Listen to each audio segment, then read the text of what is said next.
এবং যখনই আসে নাকি চিনি ছড়িয়ে দেয় আর পিঁপড়ের মতো আইএসএফ কর্মীরা আসে, এমনটাই মন্তব্য করছেন ক্যানিং টুকের বিধায়ক শওকত মোল্লা। কি বলবেন?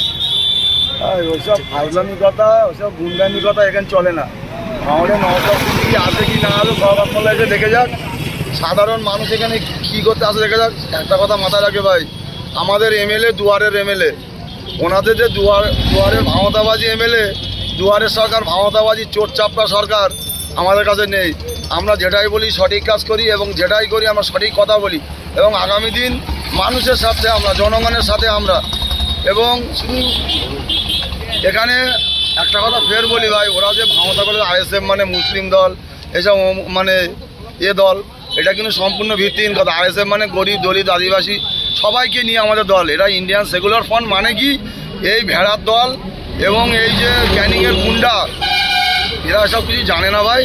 মানুষের ভুল বুঝিয়ে, আমি এর আগেও বলেছি, এক হাতে বিরিয়ানি আর এক হাতে বোম ধরিয়েছে ভাঙড়ের মানুষকে। আর ভাঙড়ের মানুষকে শিক্ষিত করার জন্য সেটা নওশাদ সিদ্দিকী আসে এবং আমরা আছি। ভাঙড়ের শিক্ষা বাসের হার কম, ভাঙড় পশ্চিমবাংলায় বেশিরভাগ। এবং তুমি ক্যানিংয়ের দিকে যত যাবে এদের এক হাতে বোম আর এক হাতে বন্দুক ধরিয়েছে এই সরকার, টিএমসি গুন্ডা নামক সরকার। কি বলবেন যে ভাঙড়ের বিধায়ক নওশাদ সিদ্দিকীকে বারবার আক্রমণ করছেন বিধায়ক শওকত মোল্লা? ভাই ওরা জানে যে নওশাদ সিদ্দিকীকে না আটকাতে পারলে, ভাঙড়ের আইএসএফ ছেলেদেরকে না আটকাতে পারলে আগামী দিন ওদের চরিচারা সব উঠে যাবে। দেখলে না আজকে কোথায় গেল, আজকের কি সরকার, ওই কি যে তোমার খাদ্যমন্ত্রী কোথায় গেল, জ্যোতিপ্রিয় মল্লিক থেকে শুরু করে শিক্ষা চোর, কয়লা চোর, গরু চোর, সব চোর একের পর এক ধরা পড়ছে। আর ওরা শুধু নাটক করে যাচ্ছে। এই নাটক বন্ধ করুক, নইলে বাংলার মানুষ এই নাটকগিরির জবাব দেবে। বাংলার মুখ্যমন্ত্রী কেন, সবাই তৈরি থাকো, এই ভাঙড়ের মানুষ জবাব দেবে। আর ভাঙড় থেকেই সব কিছু তৈরি হয়। কিন্তু মুখ্যমন্ত্রী বলছেন যে এটা বিজেপির চক্রান্ত। কি বলবেন? ভাই বিজেপি মানে তৃণমূল আর বিজেমূল সব একই, বুঝলে ভাই। শুধু একটাই কথা ওদের, এরা সাধারণ মানুষকে নিয়ে ছেলে খেলা করছে। আমি চাই না সাধারণ মানুষের অধিকার নিয়ে হরণ করুক। আর আগামী দিন সাধারণ মানুষের অধিকার নিয়ে হরণ করবে আমাদের পিজাদা নওশাদ সিদ্দিকী আছে। এর জবাব গণতন্ত্র প্রক্রিয়ায় আমাদের এমএলএ সাহেব দেবে এবং ভাঙড়ের মানুষও এর জবাব দেবে। শওকত মোল্লা বলছেন যে ভারত থেকে আইএসএফ হচ্ছে, তো এরকম আশ্বাস দিচ্ছেন। ভাই তৃণমূলের শেকড়টা উপরে চলে যাবে, ক্ষমতা থাকে তো আইএসএফের শেকড় উপরানো তো দূরের কথা, ও নিজে কোথায় থাকবে আগে দাঁড়াক, তারপরে কথা বলবো। শওকত মোল্লা বলছেন যে নওশাদ সিদ্দিকী ভয়তে নাকি ভাঙড়ে আসছেন।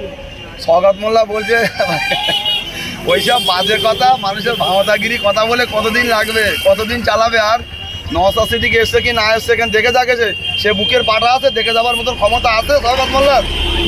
আর একটা আছে স্যার, মারপিট করা ছাড়া কোনো কাজ নেই, সে শুধু ভুল বকে। সে এখন তার মাথায় কাজ করে না, সে এখন শুধু শওকত মোল্লার পা ছাড়া ছাড়া আর তার কোনো কাজ নেই।